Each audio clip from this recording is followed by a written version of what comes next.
Hi, my name is Diane Durant, and I'm the director of the Marilyn and Jerry Comer Collection of Photography here at UT Dallas.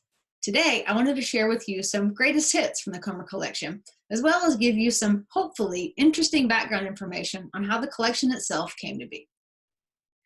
The collection is named for Mr. and Mrs. Jerry Comer. Mr. Comer, who earned a master's degree in management from UT Dallas in 1977, began collecting rare and important photographs in the 1970s. An amateur photographer himself, he decided in 2004 that the time had come to preserve the images for future generations. He's quoted in the Mercury as saying, "Because of my affiliation with UT Dallas and because of the university's budding photography program, I felt the gift to UTD was a natural fit. I am glad to know the images will be used for educational purposes and that they will be admired and studied for years to come." Comer's initial donation consisted of 100 photographs, as well as more than 150 books and 200 periodicals about modern and contemporary photography. One such book, Life's 100 Photographs That Changed the World, includes 2 photographs that are also included in the collection. Gordon Parks' American Gothic is a 1942 portrait of Ella Watson, a government cleaning woman in Washington, D.C., holding a broom and standing in front of an American flag. A second photo included in both the Life book and the collection is Dorothea Lange's iconic Depression-era photograph, Migrant Mother, taken in 1936 during Lange's time with the Farm Security Administration. Marked by both its diversity and high quality, the Comer collection now contains over 750 photographs dating from the 1930s, as well as 664 books and 531 periodicals, many of which have been given to the McDermott Library to facilitate student access. The collection itself includes notable representation of the work by women artists, socially conscious photographers, and photographers from Texas. Numerous images documenting American history, including several portfolios from the Civil Rights Movement, comprise a central highlight. The collection also provides a visual record of urban settings, with an emphasis on New York City, as well as a range of images of the American landscape. Other highlights and more recent acquisitions include innovative work with staged and altered photography. To put it more succinctly, within the collection, we can identify 5 major themes. They are the American landscape, scenes of urban America, documentary and documentary style, Texas connections, and contemporary luminaries. Now, let's look more closely at some of the collection's highlights within each of these areas. I don't think we can begin a conversation about the American landscape without tipping our metaphorical hat toward Ansel Adams. And we are fortunate to have this and another Jelton Silver print by Adams to anchor our collection. Several West Coast photographers are represented in the collection, the best known being Ansel Adams and his contemporary, Imogen Cunningham, who embraced modernism and helped establish a new tradition in photography, especially through their approaches to recording the landscape.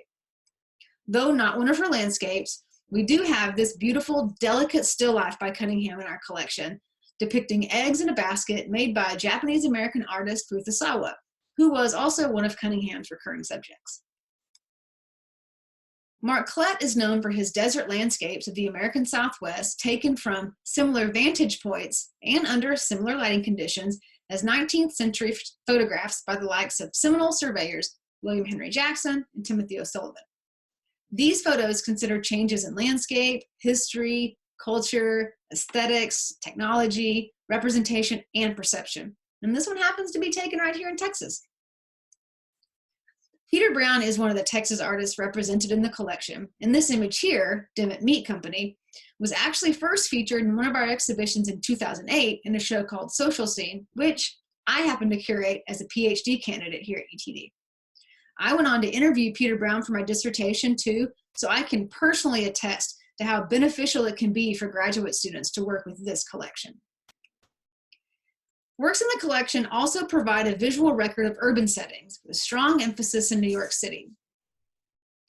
Between 1935 and 1938, for the Works Progress Administration Federal Art Project, Bernice Abbott made 307 black and white prints of New York City that endure as some of the most iconic images of the city's changing facade.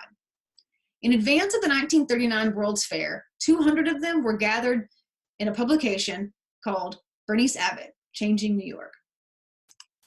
Images of everyday street life in the collection also include this image by Ernest Haas, which depicts the Times Square lights reflected on wet pavement at night. And then there's Inga Morath's curious encounter with a llama in 1957. Morath, one of the first female members of Magnum Photos, was known for her covering stories worldwide in Europe, the Middle East, Africa, the United States, and South America for such notable publications as Holiday, Paris Match, and Vogue. The purpose of the collection is multifaceted. Its primary function is to supplement instruction and research in photography as well as American history, which is documented throughout the collection as a whole. Furthermore, the collection aims to provide opportunity for photography students to curate exhibitions, research and write scholarly essays about works in the collection, and assist in the preparation of prints for exhibition.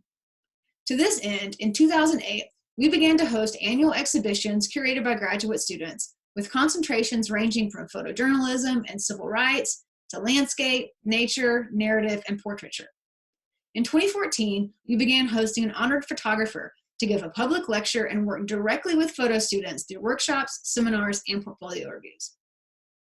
Now, back to our themes. The collection includes the work of numerous socially conscious photographers, many of whom embrace documentary practices. Studies of children by Farm Security Administration photographer Marion Post Wolcott from 1934, and by renowned contemporary photographer Mary Ellen Mark from 1993 are prominent aspects of the collection's commitment to both documentary photography and female practitioners. Two other noteworthy women represented in the collection are Ann Nagel, who served as a WASP, or a Women in Air Force Service pilot, during World War II and flew missions in 1943 and 44.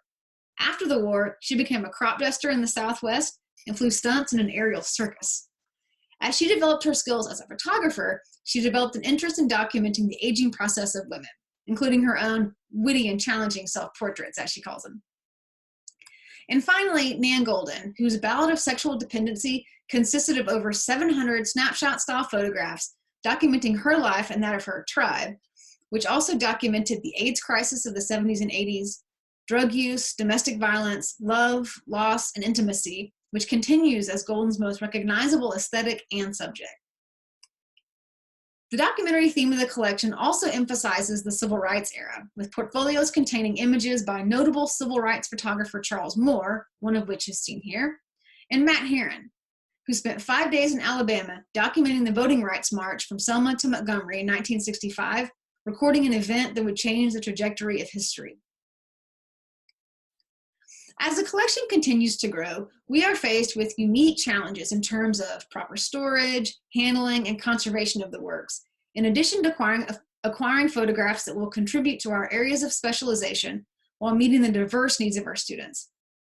With these objectives in mind, the major goal of the collection is to support core study in our Growing Our History program, with an emphasis on curatorial practice, preservation, and collection management. We also want to provide opportunities for students outside of arts and humanities to work directly with photographs of cultural and creative significance during their time here.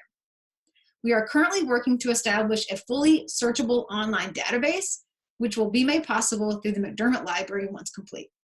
Lastly, we hope to organize a bi-monthly brown bag lunch series for the UT Dallas community to come together and discuss photography and eat lunch together.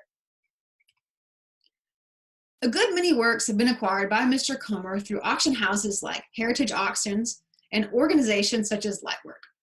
He also made a consistent practice of acquiring works through sales facilitated by the Texas Photographic Society. And we've already mentioned the work of Houston area photographer Peter Brown. So I'd like to draw attention to Jean Van Cleef, who grew up on a ranch in far west Texas and is credited with starting the photography program at Collin College in 1988. Her photographs are in the collections of the Dallas Museum of Art, the Amon Carter Museum of American Art in Fort Worth, and the Museum of Fine Arts Houston. This image was also featured in Social Scene back in 2008. Early Hudnall Jr. studied art at Texas Southern University, where he began work as a photographer to document the communities impacted by President Johnson's Great Society and War on Poverty. He photographed families, individuals, elders, and children in the historic 3rd, 4th, and 5th wards of Houston, communities he has continued to photograph throughout his career. Hudnall is a board member for the Houston Center for Photography and an executive board member for the Texas Photographic Society.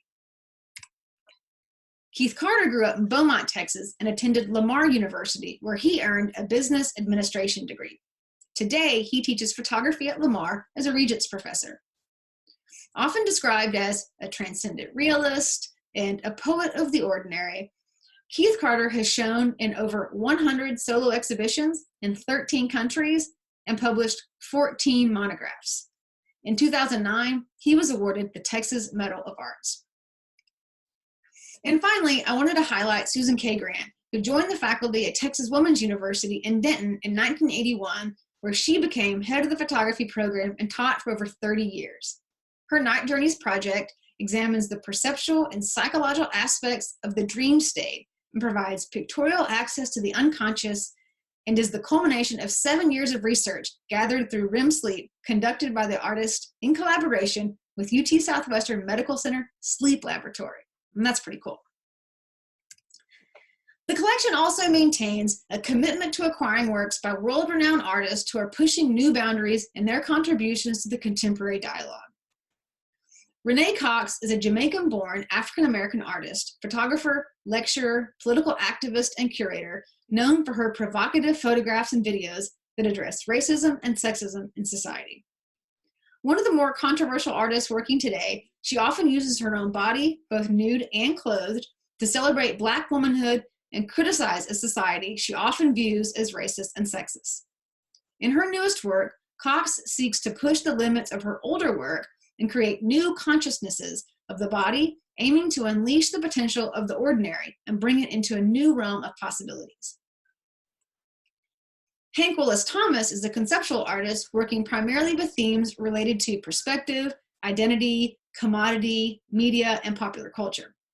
His work is included in numerous public collections, including the Museum of Modern Art in New York, the Guggenheim Museum, the Whitney Museum of American Art, the Brooklyn Museum, the High Museum of Art in Atlanta, and the National Gallery of Art in Washington, D.C. Ann Hamilton trained in textile design at the University of Kansas and later received an MFA from Yale.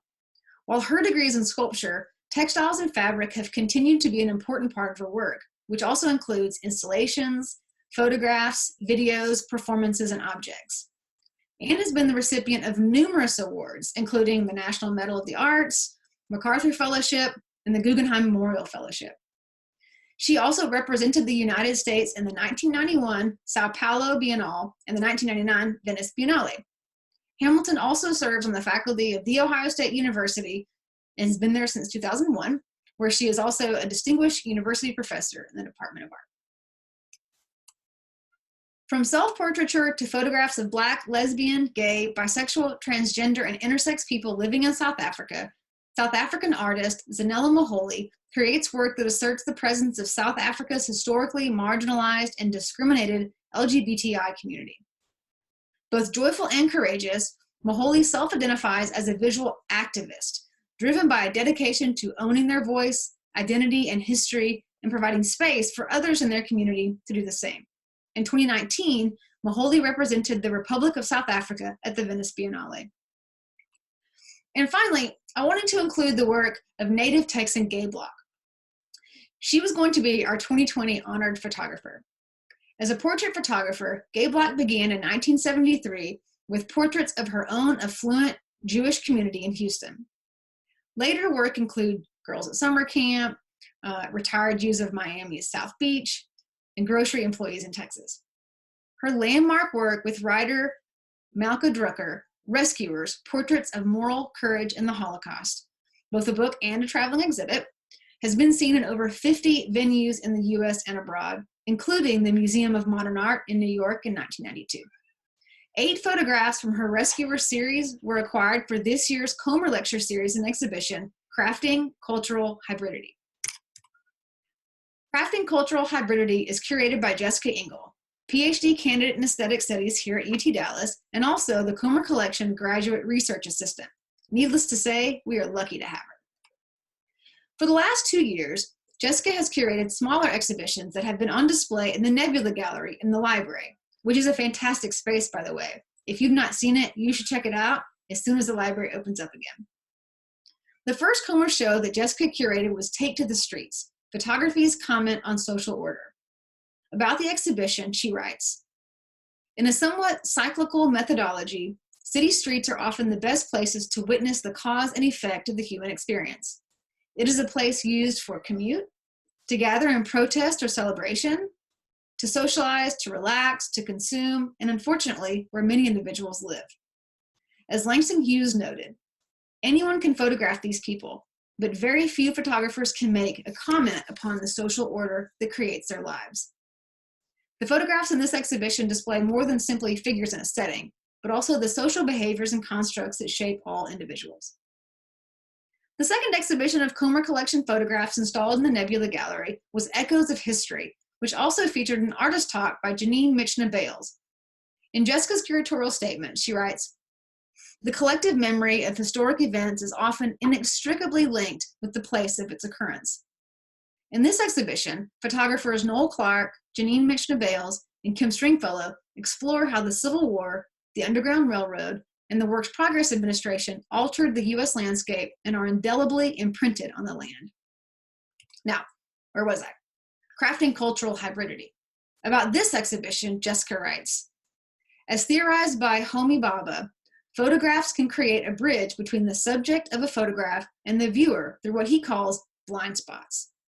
The photographers in this exhibition utilize these blind spots to explore ideas of identity in marginalized individuals and communities and negotiate their relationship with said community, either as an insider or an interpreter."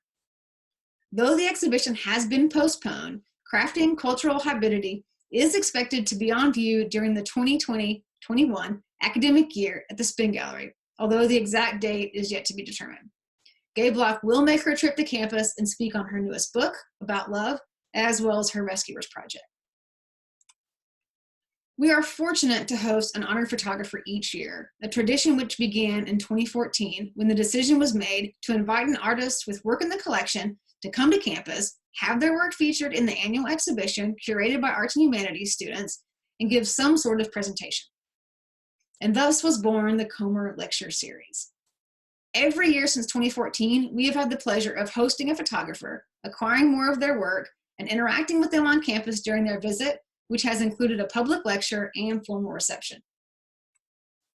Ken Light was our inaugural honored photographer and featured in Physical Labor, Photographs of Workers, 1940 to the Present, curated by PhD candidate Lupita Maria Tenon in 2014. Ken gave a seminar lecture to Black and White Darkroom students, sat with advanced students to review their portfolios, and then delivered a lecture to the public after a reception for the exhibition, which he eagerly attended.